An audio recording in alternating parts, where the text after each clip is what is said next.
Hello, good morning, नमस्कार, राधे राधे। आप सभी का फ्यूचर कोचिंग क्लासेस में बहुत बहुत स्वागत है। प्रश्नों का महाकुंभ का सीरीज आज पार्ट 12 होने वाला है। पार्ट 12 में हम देखेंगे साझेदारी, विघटन, मृत्यु और रिटायरमेंट से जितने क्वेश्चन आपके बनने वाले हैं आज हम इस पार्ट में देखने वाले हैं। पिछले क्लास में हम लोगों ने देखा था, सीरीज 11 में हम लोगों ने देखा था पार्टनरशिप का एडमिशन और उसका फंडामेंटल के क्वेश्चन जितने बन सकते थे आपके पेपर में, हमने वहां से क्वेश्चन हर टाइप के आपके सीरीज में डाला था। आज जो होने वाला रिटायरमेंट, डेथ का जो क्वेश्चन पेपर में आ सकता है वो हमने आज टारगेट किया हुआ है। इस टाइप के क्वेश्चन आपके पेपर में बनते हैं और जो पेपर में आया हुआ है वही क्वेश्चन मैं आपके सामने लेके आया हूँ। ठीक है, तो हमारे साथ बने रहिएगा और आपके पेपर के लिए बहुत ही इंपॉर्टेंट सीरीज जो कंटिन्यू हो रहा है उसको लगातार देखते रहिएगा। चलिए देखते हैं आज का पहला क्वेश्चन। क्या कह रहा है कि किसी विपरीत अनुबंध के बाद, ये वाला पोर्शन ध्यान पड़िएगा।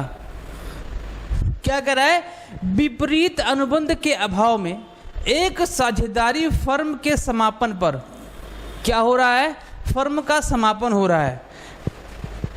जो पूंजी लाभ होगा साझेदारों में किस रेशियो में बांटा जाएगा, ये आपसे क्वेश्चन पूछ रहा है।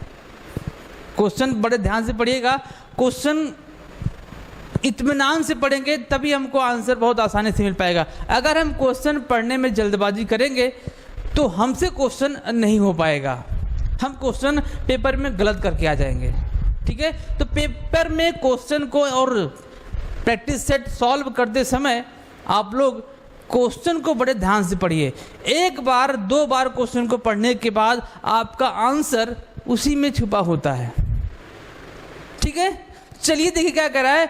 आप इतना याद रखिए कि जब चाहे वो एडमिशन का हो, चाहे वो रिटायरमेंट का हो या समापन पर हो, जब जब क्या होगा, पार्टनरशिप डीड साइलेंट होगा और प्रॉफिट को शेयर करना होगा बिटवीन पार्टनर, तो वहां पर रेशियो क्या होगा, इक्वल होगा। रेशियो आपका हमेशा क्या होने वाला है, इक्वल होने वाला है। बात समझ में आई ना।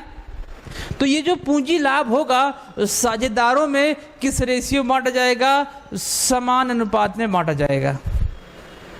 ओके, चलिए अगला क्वेश्चन देखते हैं क्या कह रहा है। और इसमें एक देखिएगा, थोड़ा सा इसमें और देखते हैं। यदि पार्टनरशिप डीड क्या है, साइलेंट है, तो यहां पर पार्टनर के लोन पर कितना % ब्याज दिया जाना चाहिए अकॉर्डिंग टू पार्टनरशिप एक्ट 1932 के अनुसार? कितना होना चाहिए, 6% होना चाहिए। दो कंडीशन आप याद रखेंगे। एक, जब पार्टनरशिप डीड साइलेंट हो तो प्रॉफिट को इक्वल रेशियो में शेयर करेंगे। दूसरा, लोन पर कितना % दिया जाएगा, 6% दिया जाएगा। ठीक, अब चलते हैं अगले क्वेश्चन पे। अब क्या कर रहा है देखिएगा, एक फर्म के समापन पर ना लिखी गई संपत्ति से वसूल की गई राशि को दिखाया जाता है। आप ध्यान दीजिएगा, जब पार्टनरशिप समापन की स्थिति में होता है तो वहां पर अकाउंट तैयार किया जाता है, आपका रियलाइजेशन अकाउंट। रियलाइजेशन अकाउंट मतलब कि कौन सा खाता, वसूली खाता। ना पुनर्मूल्यांकन खाता आपका बनाया जाता है एडमिशन के टाइम। साझेदारों का खाता हर केस में बनाया जाता है, लेकिन जब जब एसेट एंड लायबिलिटी की बात करेगा, कौन से टाइम पर, समापन के टाइम पर, तो कहां पे जाएगा, वसूली खाता में जाएगा। ठीक है, आपका आंसर कौन सा होने वाला है, वसूली खाता। ओके, चलिए आगे चलते हैं। फर्म के विघटन पर फर्म की संपत्तियों को वसूली खाता में हस्तांतरित किया जाता है उनके। अभी पिछला वाला क्वेश्चन आपका क्या था, पिछला वाला क्वेश्चन था कि जो संपत्ति है उसको कहां पर दिखाते हैं। देखिए क्वेश्चन क्या कह रहा था, सेम क्वेश्चन वही है, थोड़ा सा बदला हुआ है। यहाँ पे कह रहा है कि संपत्तियों को वसूल की गई राशि को कहां पर दिखाया जाएगा। अब यहाँ पे क्या कर रहा है, हस्तांतरण, सेम क्वेश्चन।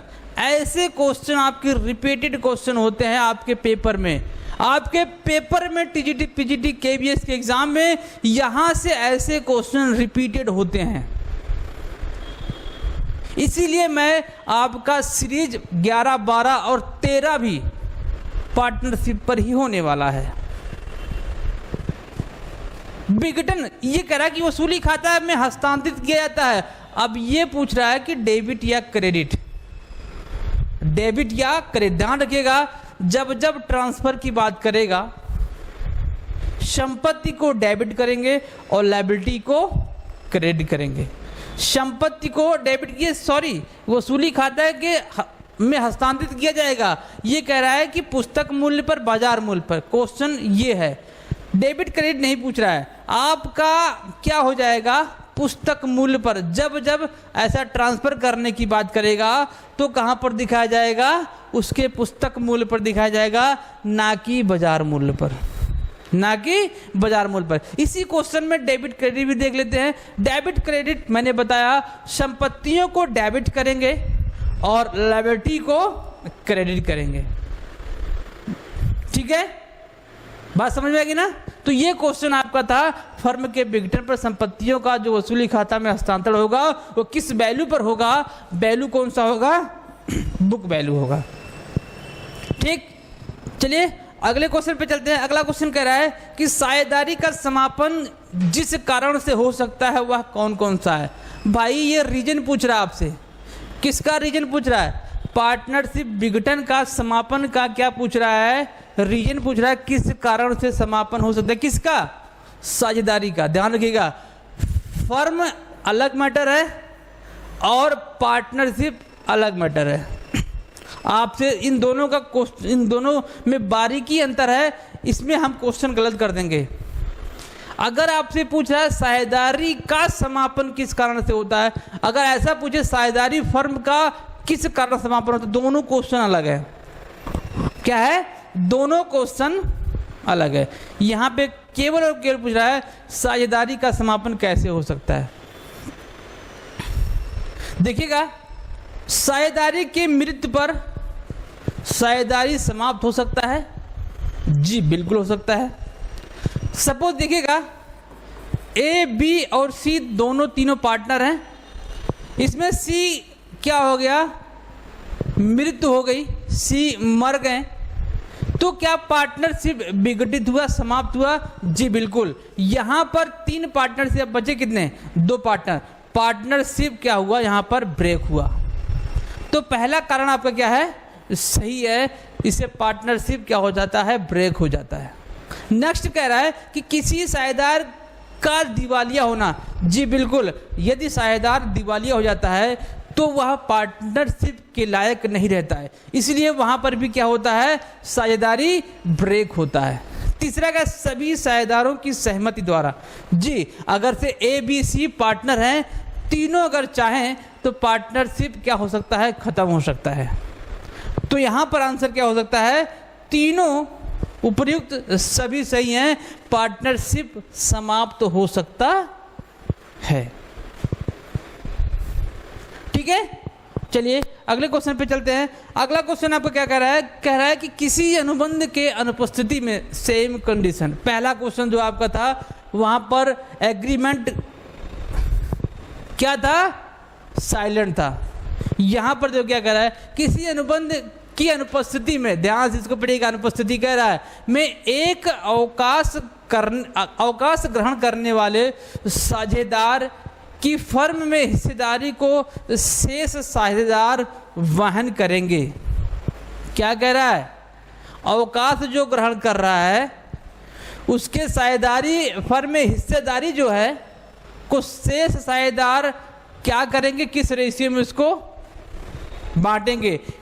क्या होगा भाई रेशियो, रेशियो क्या होगा, देखिएगा जब ऐसा कंडीशन हो, कब, अनुबंध क्या हो, साइलेंट हो, और पूछ रहा हो जो रिटायर हो रहा है उसका जो शेयर है पार्टनरशिप फर्म में, और शेष मतलब कि रिमेनिंग पार्टनर के बीच में कैसे बांटा जाएगा?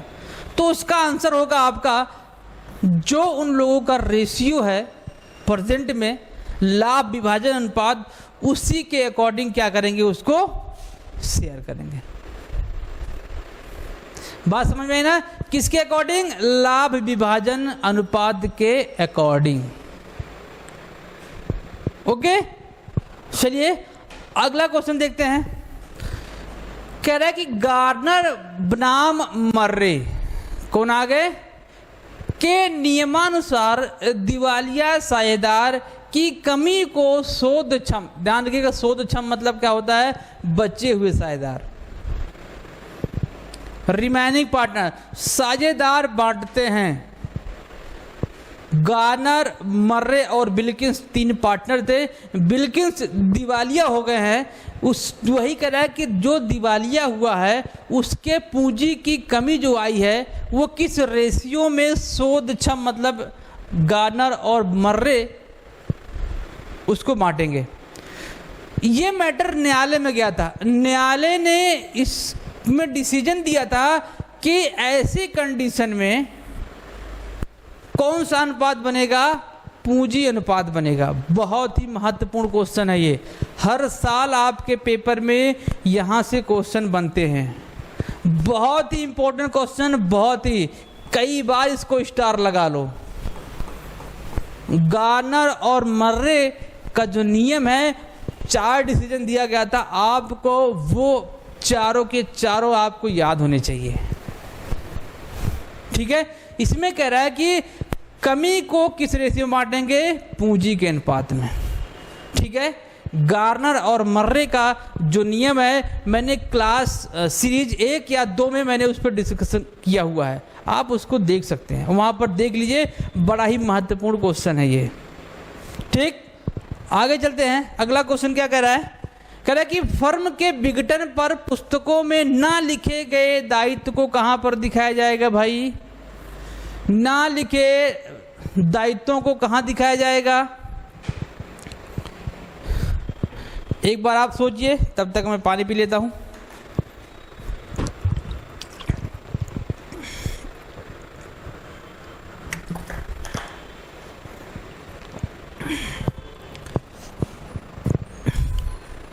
बताइए कहां पर दिखाया जाएगा जब ऐसा कंडीशन। सबसे पहले तो ये ध्यान रखो, वसूली खाता कब बनता है, विघटन के समय। समापन के समय, विघटन के समय कौन सा खाता बनता है, वसूली खाता बनता है।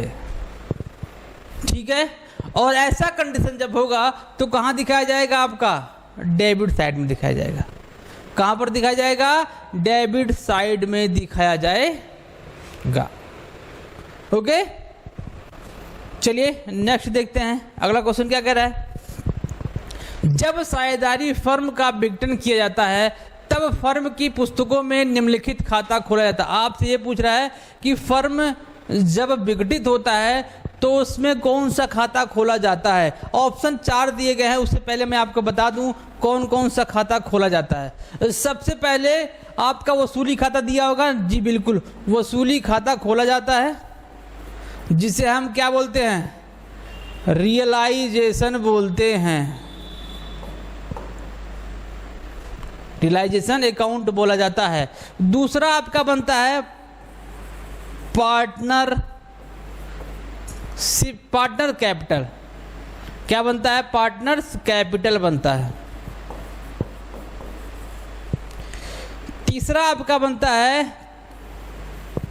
कैश अकाउंट भी बनता है। चौथा आपका बनता है loan account, partners loan account भी बनता है। ये 4 खाते आपके बनाए जाते हैं। वसूली खाता, रियलाइजेशन अकाउंट, पार्टनर्स कैपिटल बनता है, पार्टनर्स लोन अकाउंट बनता है और कैश अकाउंट बनता है। तो ये 4 खाते आपके देखिए ऑप्शन में क्या है, पुनर्मूल्यांकन खाता, नहीं जी बिल्कुल नहीं। लाभ हानि नियोजन खाता, नहीं बिल्कुल नहीं। लाभ वसूली खाता, जी वसूली खाता आपका बनता है, लिखा सबसे पहले। दूसरा लाभ हानि विनियोजन खाता, नहीं, यहाँ पर नहीं बनता है वो। ठीक है, अगला क्वेश्चन देखते हैं क्या कह रहा है। पुनर्मूल्यांकन पर लाभ या हानि को वहन किया था। ये आपसे पूछा पुनर्मूल्यांकन, ये तो कहाँ बनता है, एडमिशन के टाइम बनता है। यहाँ पे एक क्वेश्चन आपका क्या आ गया, एडमिशन का आ गया। रिवैल्यूएशन अकाउंट आपका कब बनता है, एडमिशन के टाइम। आपसे ये पूछ रहा है लाभ हानि वहन किया जाता है कौन से, सभी साझेदारों में, क्या नए साझेदारों में, जी नहीं, न नए न सभी, किस में बांटा जाएगा, पुराने साझेदारों में। कब बनता है ये, एडमिशन के समय बनता है। और एडमिशन के समय रिवैल्यूएशन अकाउंट जो प्रिपेयर किया जाता है उसका जो पीएल होगा, प्रॉफिट या लॉस होगा, वो जो पहले से साझेदार होते हैं उनके बीच में उनके पीएसआर मतलब प्रॉफिट शेयरिंग रेशियो में उसको बांटा जाता है। यहां पर ना तो नया आएगा ना तो सभी आएंगे, कौन आएंगे, पुराने साझेदारों के बीच में ये जो पीएल को शेयर किया जाता है। ठीक है, चलिए अगला क्वेश्चन देखते हैं। अगला क्वेश्चन कह रहा है कि फर्म के ऋण के लिए साझेदारों का दायित्व होता है। यहां पर देख ले, ध्यान से सुनिए भैया, आपको पता होना चाहिए कि पार्टनरशिप फर्म में पार्टनर का जो लायबिलिटी होता है वो अनलिमिटेड होता है। क्या होता है, अनलिमिटेड होता है। तो यहां पर क्या क्वेश्चन पूछने का प्रयास कर रहा, देखिएगा, ऋण के लिए साझेदारों का दायित्व होता है, संयुक्त रूप से होता है, पृथक, दोनों तरीके से होता है, सेपरेट भी हो सकता है, कंबाइन भी हो सकता है। यहां पर क्या होता है, दोनों हो सकता है, संयुक्त भी और पृथक भी हो सकता है। वह अकेले लायबिलिटी को वहन कर सकता है या मिलकर। कब, कहां तक, अनलिमिटेड का मतलब जहां तक दायित्व का भुगतान होगा उसकी पर्सनल संपत्तियों को भी यहां पर यूज किया जाएगा। बात समझ रहे हैं, यहां पर उसके पर्सनल संपत्तियों को भी दायित्व को, ऋणों को पेमेंट करने के लिए यूज किया जा सकता है। इसीलिए उसके दायित्व को असीमित, अनलिमिटेड बताया गया। क्वेश्चन यहां से बनता है, पार्टनरशिप फर्म में पार्टनर का दायित्व क्या होता है, सीमित, असीमित पिछले क्वेश्चन में था, पिछले सीरीज में था, क्या होता है, असीमित होता है। असीमित का मतलब उसके पर्सनल संपत्तियों को भी लायबिलिटी को पेमेंट करने के लिए यूज किया जा सकता है। नेक्स्ट क्वेश्चन देखिए, फर्म के समापन पर संपत्तियों का हस्तांतरण करने पर वसूली खाता क्या होता है भाई, डेबिट। मैं आपको बता चुका हूं, हस्तांतरण करने पर क्या होता है, डेबिट में दिखाया जाता है, ये हम चर्चा कर चुके हैं। ठीक है, अगला क्वेश्चन देखिए, गार्नर मर्रे, देखो फिर से क्वेश्चन आ गया, क्या आ गया, फिर से क्वेश्चन आ गया, गार्नर बनाम मर्रे नियम लागू होता कब, सब साझेदार दिवालिया हो जाए तो बिल्कुल नहीं, अगर सब हो गए तो पार्टनरशिप फर्म डिस्ट्रॉय हो जाएगी, तो वहां पर यह नियम लागू नहीं होता है। सभी साझेदारों के सक्षम हो, नहीं, बिल्कुल भी नहीं, यहां पर भी नहीं। जब वहां पार्टनरशिप फर्म में एक या कुछ साझेदार दिवालिया हो जाते हैं, उस कंडीशन में गार्नर और मर्रे का नियम लागू होता है। तो आंसर आपका सी सही है। देखिए क्वेश्चन क्या कह रहा है, यहां पर ए और बी साझेदार हैं, ए की एक दुर्घटना में मृत्यु हो गई तो क्या होगा, आपसे ये पूछ रहा है, ए की अगर मृत्यु हो गई तो क्या पार्टनरशिप समाप्त हो जाएगा या फर्म समाप्त हो जाएगी, क्वेश्चन आपसे ये पूछ रहा है। अब आप सोचिए कि यहां पर दो पार्टनर हैं, अगर एक भी कहीं चला गया तो पार्टनरशिप खत्म होगा ही होगा और वहां पर फर्म भी क्या हो जाएगा, खत्म हो जाएगा।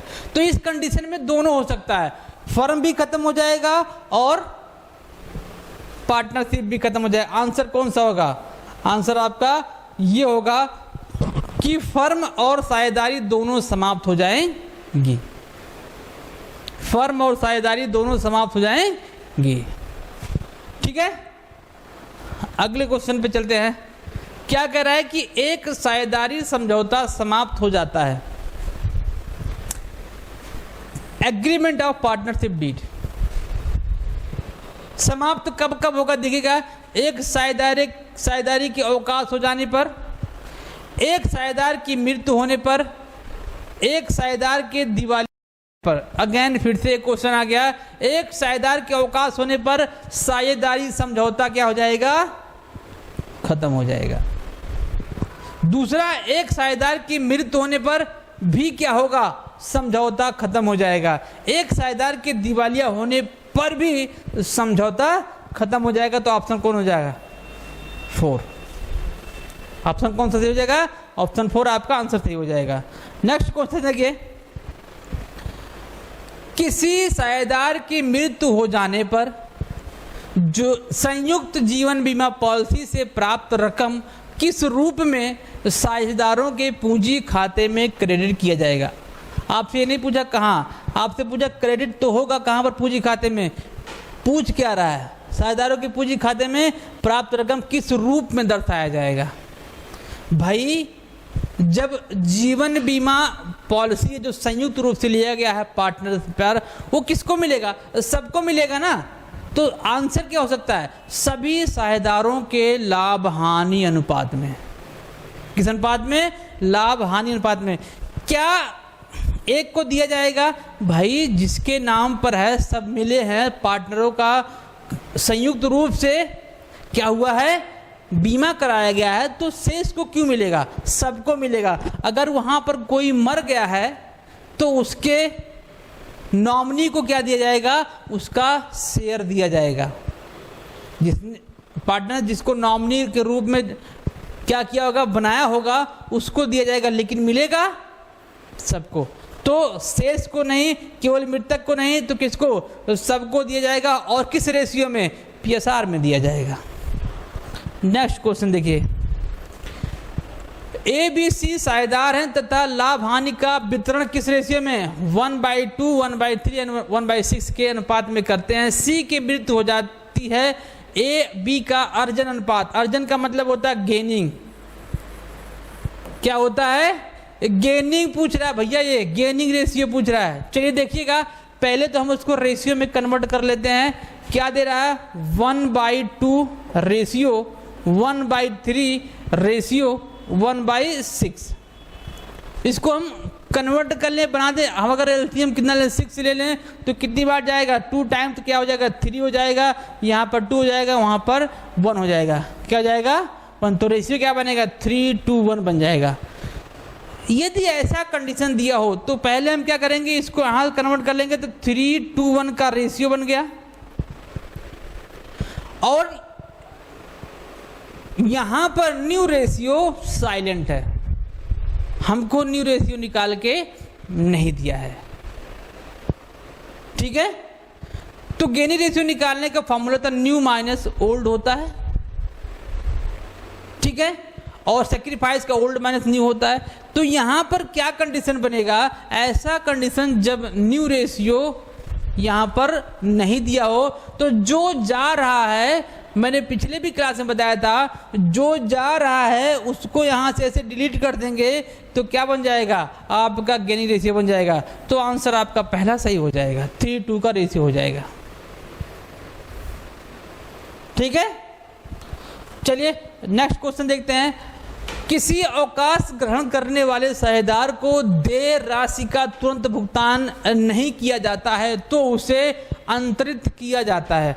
यदि कोई साझेदार रिटायरमेंट हो रहा है, उसको जो पेमेंट मिलना चाहिए उसको ना देकर बकाया रखा जा रहा है, क्या किया जा रहा है, बकाया रखा जा रहा है। तो वह पूछ रहा है तो उसको किस रूप में दिखाया जाएगा, भाई उसको लोन के रूप में दिखाया जाएगा, ठीक है, किस रूप में, लोन के रूप में दिखाया जाएगा। बाद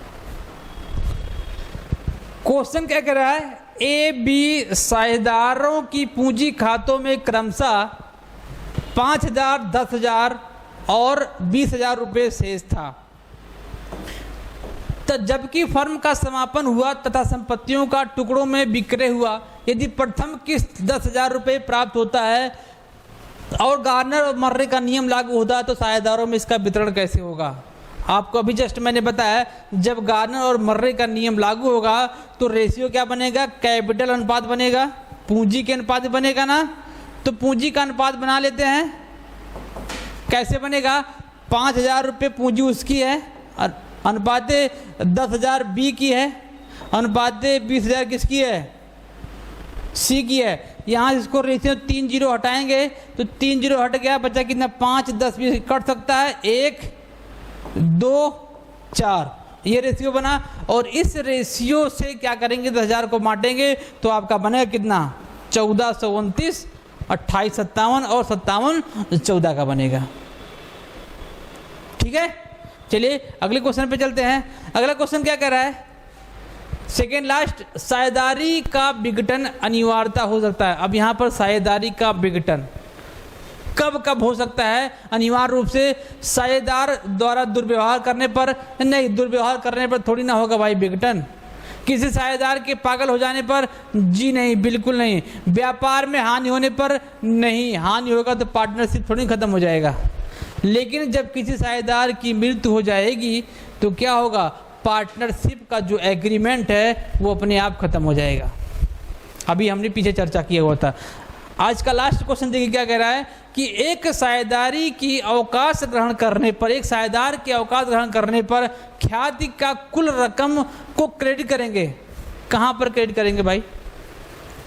ख्याति की रकम को कहाँ क्रेडिट? ऑप्शन देखिए, केवल अवकाश ग्रहण करने वाले साझेदार को। भाई ये तो सरासर गलत हो जाएगा। जब अवकाश ग्रहण करो उसको ही क्यों दिया जाएगा? केवल बचे हुए साझेदार को? नहीं, बिल्कुल भी नहीं। किसको दिया जाएगा? सभी साझेदारों के खाते में उसको ट्रांसफर किया जाएगा। ठीक है, तो ये आज का सेशन सीरीज 12 आपके लिए आपके सामने था और बहुत ही अच्छे अच्छे क्वेश्चन आपके लिए मैं लेके आया था जो आपके पेपर में छपे हुए हो चुके हैं और आने की संभावना प्रबल है। इस टाइप के ये क्वेश्चन अगर नहीं आया तो इस टाइप के ऐसे ही क्वेश्चन आपके सामने आपके पेपर में मिलने वाला है। ठीक है, उम्मीद है आपको वीडियो अच्छा लगा हुआ होगा। अच्छा लगा तो लाइक, शेयर और कमेंट जरूर करके बताइएगा कि आपको वीडियो कैसे लग रहा है। ठीक है, मिलते हैं आपसे नेक्स्ट वीडियो में। अगला पार्ट पार्टनरशिप का ही अगला पार्ट, इसके बाद हम कोई दूसरा चैप्टर लेके आएंगे आपके सामने, लेकिन अगला पार्ट आपके लिए होगा पार्टनरशिप का और आपका लास्ट पार्ट होगा पार्टनरशिप का। ठीक है, मिलते हैं नेक्स्ट वीडियो में, तब तक के लिए पढ़ते रहिए। जय हिंद।